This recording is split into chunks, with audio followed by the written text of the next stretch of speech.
So it's 1970, 1971, right? And fusion is in the air. We've seen jazz fusion emerging with the development of rock music in the UK. We're also seeing it in the US. There's a whole bunch of musicians that are interested in fusing jazz with rock music, and everyone's trying everything out. There's all stuff flying around, but nothing's really stuck. No album's come out where everyone's gone, oh my god, that's the sound, we're going to copy it, that's the sound we want. No one's done that yet, right? Out of Miles Davis comes bands like Weather Report. Here we have a supergroup put together in the shadow of Bitches Brew, which has sold a ton of records, but I don't think it's an incredible album. Of course, it's a fusion album, but does it define the sound of fusion? I don't think so. And these musicians are still here pursuing the ideas that Miles has done on In a Silent Way, that Miles has done on Bitches Brew. This would often get held up as a fusion album. It's an electric jazz album, and only just is electric jazz because what's on here? Electric piano, that's about it. The rest is acoustic. On the next album, Weather Report has started to bring more, keyboards in. There's electricity here. There's some grooves. Weather Report is searching around, but they're really exploring the areas that Miles Davis has opened up. Herbie Hancock's doing the same thing with his Mwandashi band, right? John McLaughlin comes out and he turns down the offer of playing for Miles Davis to join this band, Tony Williams Lifetime. This is an incredible album here, right? This is a sort of collection of the two Tony Williams albums, Turn It Over and the first one, Emergency. They cut a few tracks off it, but this is what I grew up with. And what's important with this is that those albums sound so awful that I don't think they had the impact they should have. They just were so badly produced. When Polygram got hold of the masters and remastered them for this, suddenly this sounded a lot better. I'm so glad I bought this and didn't search out some 70s copy of Emergency, because I would have probably get put off by the quality of the sound. But with Tony Williams Lifetime, we see a different approach. The genius of Tony Williams Lifetime, which never gets mentioned, is the fact that if you're going to fuse rock with jazz, you have to deal with the bands that are in jazz. So you have the big band. Buddy Rich and Don Ellis have tried to bring big band jazz and rock music together. It doesn't work because you need electric guitar and electric bass and all that type of stuff. You could try and do it with a standard jazz quartet, acoustic piano, double bass, saxophone. But it doesn't work. The whole thing about jazz, about rock music, is the sound, the visceral sound of it. Right? So, do you just put a rock band together? Well, that's a bridge too far. But there is one classic electric group in jazz, and it's the organ trio: drums, Hammond organ, electric guitar. This is a classic. And Tony Williams and Jack Bruce, Tony Williams and John McLaughlin and Larry Young, they use that format, and I think this is the first really successful step in the development of jazz fusion. That they know how to improvise as one of those groups, but because it's electric, they can get into the grain of rock music. Larry Young is the perfect keyboardist to do it, Hammond organist to do it, because he's the future of Hammond organ. He's taken what Jimmy Smith done it, but he's put it through the Coltrane thing, and he's coming out with this spatial chord harmony. He's dealing with space and sound, and then on the second album, once they bring Jack Bruce in on bass, we're pretty close to sort of a jazz organ trio and Cream.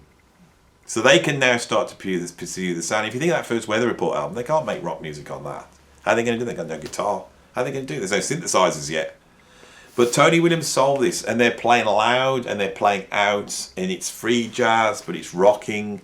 I think that they attempt to try and write pop songs, which they absolutely fail at. I think Tony Williams trying to sing is not a great idea. So there's a lot of stuff wrong with Tony with the Lifetime. A lot of musicians revere this band, and rightfully so. But I still don't think they got the blueprint right. But it's there, and of course, John McLaughlin on the next album, and I seem to have lost it here. Cannot believe I've lost this one. Now, can you believe it? It's not here. All right, then I pulled out a couple of Mavish and Orchestra albums because that's where we're going next, of course. Here we have the third Mavish and Orchestra album. This will do. Holding this up to represent the Mavish and Orchestra. There's enough videos on my channel to represent the Mavish and Orchestra. That first album, In a Mountain Flame, which I was hoping to pick up here. Don't know where it's gone. Oh, here it is. I picked it up with two. Here we go. So I can hold it up. This is the album.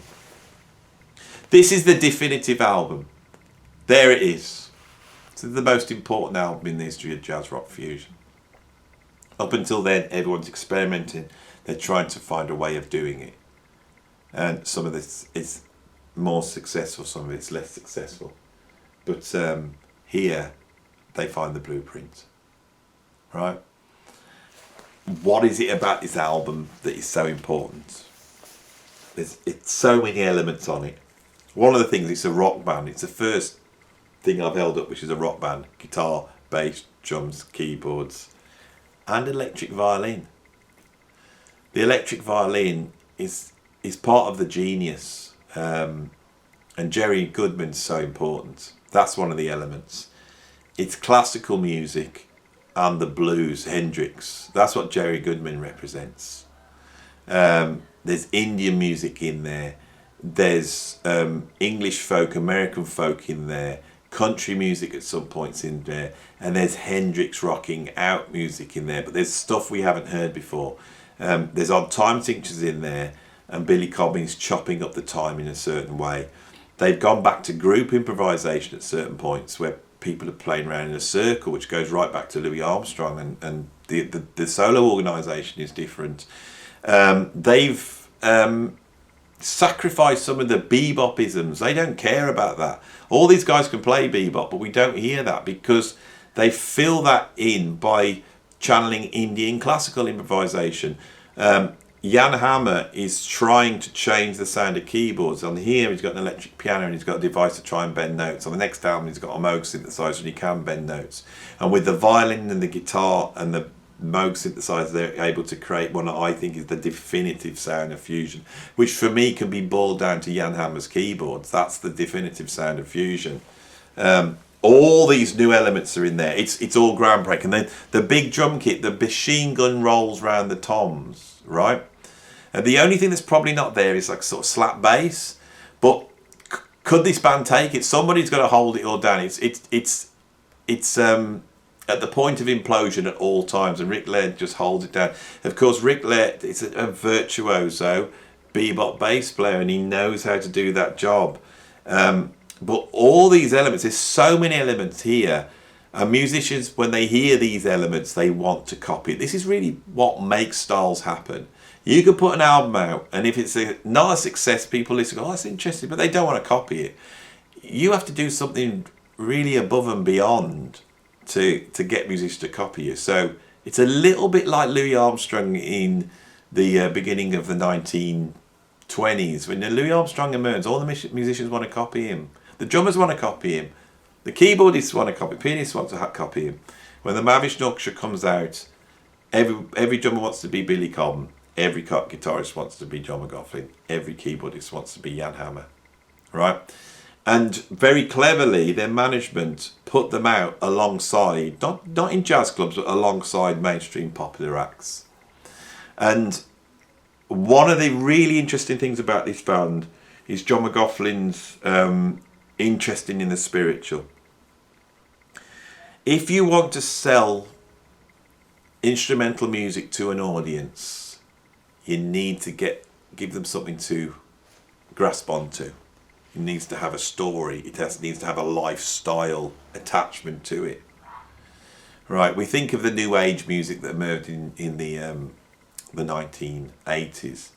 This was sort of pretty background music that you could put on in a party, and that was sold to people, and they bought that music for that purpose. Certain music is today sold as sort of meditation music, mood music, music to work to, music to go to the gym to, music to dance to. People dance to instrumental music when they go to nightclubs. They do it all night long. Nobody questions it.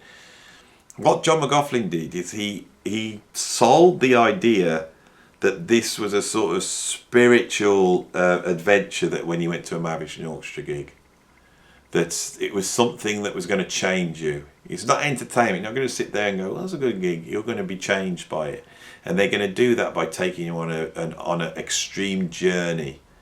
It's a rite of passage almost. When you read some of the reviews of the Mahavishnu Orchestra I've got, and I'd love to pull one out. I've actually got the best of Mahavishnu Orchestra, and there's a brilliant description of the writer of the line notes taking his girlfriend to see the Mahavishnu Orchestra, and she can't take it. It goes on for too long, it's too loud, it's too noisy, and people are passing out and they can't take it and they're vomiting. It's all that type of stuff. And John McLaughlin sells that. So the Mahavishnu Orchestra become the band that's going to blow your mind, right? They make 3 albums, this one, Birds of Fire, and then this final live album. They then reform, they get even more progressive, and they make 3 more albums, Apocalypse, Visions of the Elm and Beyond, and In the Worlds. And as you know, I rate those albums as highly, and I think the best of them is Visions of the Elm and Beyond. But that's just me, that's what I think. Right. So people start to copy them. They copy them like this. There's Chick Corea. He's come out of the Miles Davis band. He's experimented with free jazz with a band called Circle with Anthony Braxton. He's then moved on to make very pretty Latin jazz. You can tell it's an attempt to become more popular and cross over, partly because he has become under the spell of L. Ron Hubbard and Scientology, and he wants to communicate to people. And then he sees the Mahavishnu Orchestra. And this is Chick Corea's answer to the Mahavishnu Orchestra. We now have another rock band, guitar, bass, drums, keyboards. They've plugged in, there's the amplification. They really are on this album aping the Mahavishnu Orchestra. Chick Corea is much more classically influenced, and he has that sort of approach to composition, which makes Return to Forever different. And Return to Forever a sort of almost even more showy-offy virtuoso. And of course, all the musicians in this band become superstar musicians, especially with the addition of Al Di Meola, who's like the fastest guitarist in the world on the second album, and they all go on to have solo careers, and they Stanley Clarke and Al Di Meola all make the mainstream charts with their solo albums. And this band is playing to stadiums or arenas, same as the Mahavishnu Orchestra. We now have a form that the record company look around. This is something that never gets mentioned in the history of anything. Right, if we're talking about the history of anything, jazz, blues, ambient, anything, drum and bass, jazz fusion, prog, the reason why we're talking about it is because somebody made a success of it and somebody sold some records. If the Mahavishnu Orchestra hadn't sold records, right, now the first album got into the low level of the charts. The second album went sort of, I think, in America, top 20 at least, maybe even top 10. It sold millions of copies. Once that happens, everybody cottons on and everybody wants to do it, right? Poor old Larry Coryell, who is one of the musicians that has pioneered this. He's the first guitarist on the block. He's the one who's taken Wes Montgomery and Charlie Christian and fused it with Hendrix and fused it with country guitar playing. But he hasn't quite got it right. He's probably most well known for making an album called Spaces, which features 2 guys with the Mahavishnu Orchestra, Billy Cobb and John McLaughlin. John McLaughlin comes in and steals his thunder. Larry Coryell is actually a very important musician. So what does he do at this point? He copies the Mahavishnu Orchestra with this band. So this is what we're getting now. This is suddenly the record companies can see this. We've got the 11th House and Return to Forever. They're out on tour together, right? The mainstream starts to cotton on. This is something that doesn't get mentioned. Everyone wants to talk about all the, when I do these histories, people will say, you didn't cover Isotope, or you didn't talk about, some really unknown, Ian Carr's Nucleus. Why haven't you mentioned them? And I go, because nobody listens to those records, I'm far more interested by the albums that sold 1 million copies, like this one. 1972, Santana Caravanserai. Santana come in, they're sort of a Latin rock blues band. They come out in 69, they play Woodstock, they're a massive hit. The first album goes multi-platinum, the second album goes even more multi-platinum. They have a ton of hit records. But, you know, Carlos has got his ear to Coltrane and Miles Davis and the Mahavishnu Orchestra, and he makes this seminal fusion album. How many people first came across jazz fusion when they bought this? You know, because I don't think that many people were buying In a Silent Way. Right, they were buying the Mahavishnu Orchestra, but even more people were buying this, and this is a heavyweight fusion album. You know, over in the UK, some of those, you know, British blues boom musicians, they've got their ear to it. You can tell Jimmy Page, he's listened to the Mahavishnu Orchestra. Yes, I listened to the Mahavishnu Orchestra. One guitarist goes the whole hog, Jeff Beck. And he makes a series of albums, and on here, on the track Scatterbrain, he is channeling the Mahavishnu Orchestra. The Mahavishnu Orchestra key to history of jazz fusion. There's no denying it. We have to put them in the mix. They're not the same as Weather Report. They're not the same as Return to Forever. They are the Dons, the Daddies. They're the one that created this. And there we go. So much pressure to a band, you know. The record companies push them to the limits. By 1973, they're done. They've all fallen out. They can't take it anymore. But you've got to remember, as I've said so many times, that, you know, what are the ages of these musicians? You know, when the Mahavishnu Orchestra formed in 71, Jan Hammer and Jerry Goodman were 23 years old. All right? Rick Laird and John McGoffin a little bit earlier, but there's still all of them, except for Rick Laird, are in their early 20s. I think John McGoffin's 29. Rick Laird would have been 30 in 71. And Billy Cobham would have been 27. You know, these are young people. And often when we talk about the history of any type of music, we're talking about what's going on in the minds of very young people in their 20s under incredible pressure. And the Mahavishnu Orchestra, it sort of imploded in 73, leaving a great big hole. You know, what would have happened if they hadn't? What would have happened if the record company had given them a break? What would have happened? You know, we'll never know. We'll never know. But what does happen is they go their separate ways. Billy Cobham is the one from the Mahavishnu Orchestra that really has the big record, and it's this album, Spectrum. Spectrum is where Billy Cobham, takes that rock thing and he goes deeper in it. He brings in Tommy Bolin, which is a you know, a master stroke, because Tommy Bolin is really channeling Jeff Beck and Hendrix. You know, this is what everybody wants. That's the secret weapon. You need a Hendrix. Hendrix isn't there and the Mahavishnu Orchestra's not there. There's this big hole and people are trying to fill it. You can see them trying to fill it with different players, different guitarists. You know, most jazz guitarists who've studied, you know, all the things you are, they haven't studied how to scream like Hendrix. You know, even people like Larry Coryell and John McLaughlin, they're coming in from a different angle. When Cobham brings Tommy Bolin in, he's got a bona fide rock, you know, legend, rock god on guitar. But the other thing he's channeling is R&B, is funk. Funk starts to be really important, but Herbie Hancock's already done this. You know, Miles Davis is listening to James Brown. So early jazz fusion is jazz rock. There's no funk there. There's no funk in the Mahavishnu Orchestra. But the funk starts to come in. Herbie Hancock's been doing it, you know, but Herbie Hancock's been influenced by his time in the Miles Davis group, and he's exploring that sort of space jazz territory that Weather Report are. And he's getting nowhere with it. This is the point. If Herbie Hancock could have made any money out of his Mara and Dashi band, he would still be doing that. That's what he would do. But he goes, no, this is not right. I need to sell some records. This is so important. You want to understand the history of jazz fusion? Look at the records that sold. And this one sold a lot. Herbie Hancock's Headhunters with his hit Chameleon. And this makes jazz fusion funky, which is fantastic. I love the funk. Jazz fusion by 73, 74 has become funky. The spiritual adventure that you go on listening to the jazz, listening to the Mahavishnu Orchestra, that is now shelved. It's gone. Right? The record companies are going, actually, what we want is a hit record. We want something that's going to be a hit in the clubs. We want something to dance to. And these jazz fusion guys, they really know how to create, you know, a funky track. I'm a big funk fan, and you can go and listen to your Parliament Funkadelic and all these early funk bands, Ohio players. But nobody funks as heavy as a fusion musician. Headhunters is probably the funkiest album ever. If you take Billy Cobb's band at that time, after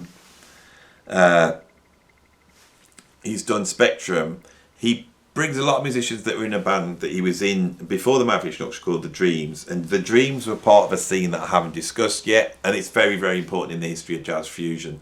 In the late 60s in America, you start to get, as I said, people trying to play fusion with big bands. It doesn't quite work, but what does emerge is a sort of soul jazz crossover with bands like Chicago and Blood, Sweat and Tears. Both of those bands are pretty experimental and progressive. Those of us who know Chicago for sort of middle of the road stuff later on, you need to go and check out those early albums.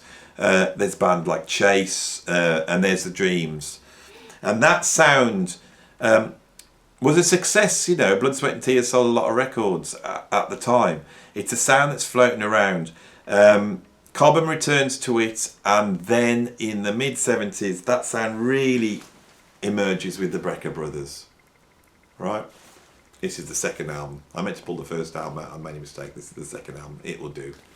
The Brecker Brothers, horn-driven, funky jazz.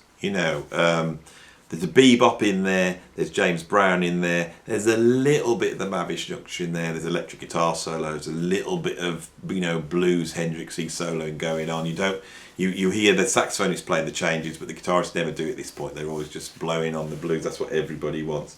And that sound goes mainstream partly because these musicians are doing sessions. I've pulled out a couple of albums of how big fusion is, how important it is. The first is Songs in the Key of Life by Stevie Wonder. Stevie Wonder is one of the biggest pop artists of all time, but he's a jazz fusion artist, right?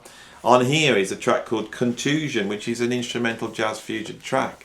But if you took the vocals off any of the tracks on here, what you'd hear was jazz fusion, played by fusion musicians who were influenced by fusion musicians.